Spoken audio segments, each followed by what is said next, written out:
Hello, welcome to another session of Study with Sree. My name is Sree Bhaduri.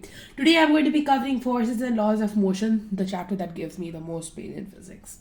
So, now, first of all, what is a force? Now, of course, we know that a force is a push or a pull, but if we write that definition in grade 9, the teacher is probably going to cut like half marks. So, instead of writing just it is a push or pull, you can write it's a push and pull, which leads to motion in an object, which can bring an object to move, which can bring an object to rest, or something which can cause a change in the shape of an object. Now, what are the different types of forces? Now, the different types of forces are strong forces, weak forces, the gravitational forces, and electrostatic forces. Now, before this, we have to remember the equations of motion, which is V is equal to U plus AT and S is equal to UT plus half AT square, and 2AS is equal to V square minus U square. If you need any help with these equations, you can visit my other video, which is regarding motion. Now, we have Newton's laws. So now we have to remember the first law. So basically the first law is anything which remains at rest or uniform motion will continue to remain in that state of rest or uniform motion until an external unbalanced force is applied on this. Now if you say only a force is applied on this, you are probably going to end up getting 0. So it's better you mention external and unbalanced. Now, who discovered the first law? Yes, Newton discovered the first law, but again, Galileo Galilei also had a bunch of experiments regarding this. Like we have the ball experiment, so where he hypothesized that if it comes down like this, it's going to continue moving upwards like this. Now, this part is also really important, but I think it's deleted for this year, so So now, what else do we get from the first law? We get the concept of inertia from the first law. Now, what is inertia? It is the capability of an object to resist any change in its state of rest or uniform motion.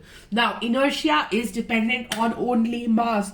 Please don't write inertia as dependent on velocity or something else and end up losing marks, because that's what I did. And inertia, if you have to express it, you will express it in kgs only. Another mathematical thing is that V is equal to U. Now, how do I know this? This is based on the second law. Now, the second law is also known as the fundamental law. Okay, so this is very important. Even if you forget the other two, do not forget this. I'm seriously telling you. Okay, so what is the second law? It is the rate of change of linear momentum is directly proportional to the net external force applied. Now, another thing is that it does not give us the conservation of linear momentum. The third law gives us. But we get F is equal to ma, because we know the rate of change of linear momentum. Now, when I say momentum, what is momentum? Momentum is just represented by P, and P is equal to mv. That's all you have to remember in grade 9.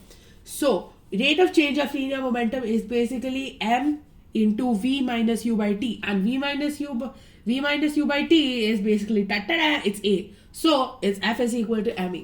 Another thing which we get here is impulse. So we now know that the rate of change of linear momentum is equal to F into t, and this is also impulse. Now remember, impulse has two definitions. One is this, and another one is a very large force, which is put on a body for a very short amount of time.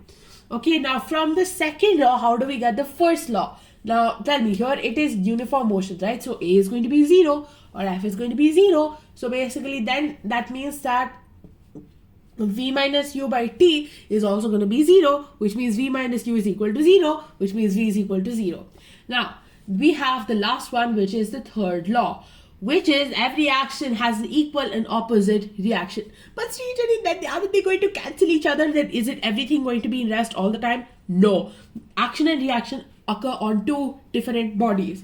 For example, this is a very important experiment for action and reaction. Yeah. So these two people are changing the sack, right? Now, when they are changing the sack, remember that when he's chucking it to her, he is moving, she is not moving. So this means, and when she is chucking it to him, only she is moving. There is no reaction of this person. So remember, they're exerted on the opposite bodies, and so in the end everything is moving. Now we have the conservation of linear momentum. Conservation of linear momentum is very simple. m1u1 plus m2u2 is equal to m1v1 plus m2v2. Now remember, if they say that the two bodies are clumped together, then it becomes m1 plus m2 into v, because then v2 gets cancelled. So u initial, v final velocity, and these are just the masses. Now what else do you have to remember? Okay, now you have to remember that if there is an impulse in time graph, the slope is going to be forced. If there is and also we have all the other v and acceleration things. For those information, please check out my other video. Okay, so now then we have the examples. Now for the third law, we have these two people chucking it around. Of course, this doesn't happen in real life. The important one is this. This is probably going to come in the practicals.